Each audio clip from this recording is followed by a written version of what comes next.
Hello guys, good morning. Welcome to my YouTube channel. Pasyalan ko yung aming tanim na eggplant guys. Kung gusto niyo magkaani ng sariwang gulay, pakita niyo sa akin. Ang bilis mamungan niya guys. Oh. Yan oh. Kita niyo? Namunga agad. Is ito pa. Ang anak na matanda, ang apo na matanda, kung nagtanim yan. Tapos tatlong puno lang yung ano namin. Kaya malapit na to aanihin. Tapos nagtanim naman kami ng yan o, yung cherry tomato. Libangan lang, pang ano.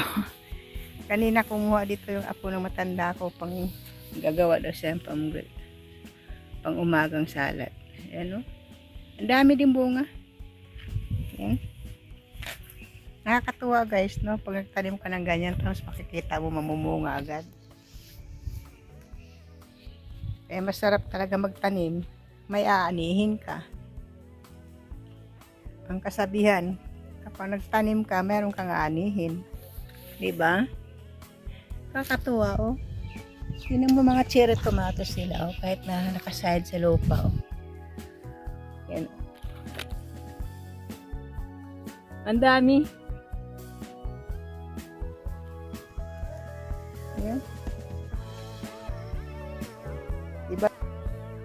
Nakakatuwa magtanim. Makakaani ka ng sariwang prutas. Ito naman oh, alam nyo ba yung puno na yan? Yung panghalo sa yellow dal? Curry leaves. Karamihan gumagamit yan. Yung mga Indian people. Dito mostly ginagamit ko yan pag nagluto ako ng yellow dal kasi gustong gusto nila. Yan. Tapos nagtanim din ako guys ng ano. Ayan no. Ang bilis lumago. Kamuting baging. Yan o. Isang kailan mag-ano na ako ito panghalo sa gulay. Ang ganda. Fresh na fresh. Ang taba. Tapos meron naman ako dito. Nagtanim ako ng pumpkin. Yan o. Marami akong punong tinanim po. Yan lang nabuhay. 4 puno. Tapos nagpunla din ako ng avocado. Avocado tree. Yan. Yan guys o. Papalipat ko to sa gardener doon sa harapan namin. Yan o. Ang taba. Pero also ito naman yung tulips, tinanim ko rin yan. Hindi lang ako kasi talaga mahilig magtanim eh. Dahil lang ako naisip. Yan. As yung update sa pikan guys, may mga bulaklak na siya. Pero hindi gaano karamihan naglalaglagan.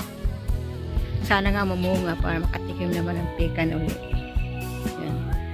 Yan.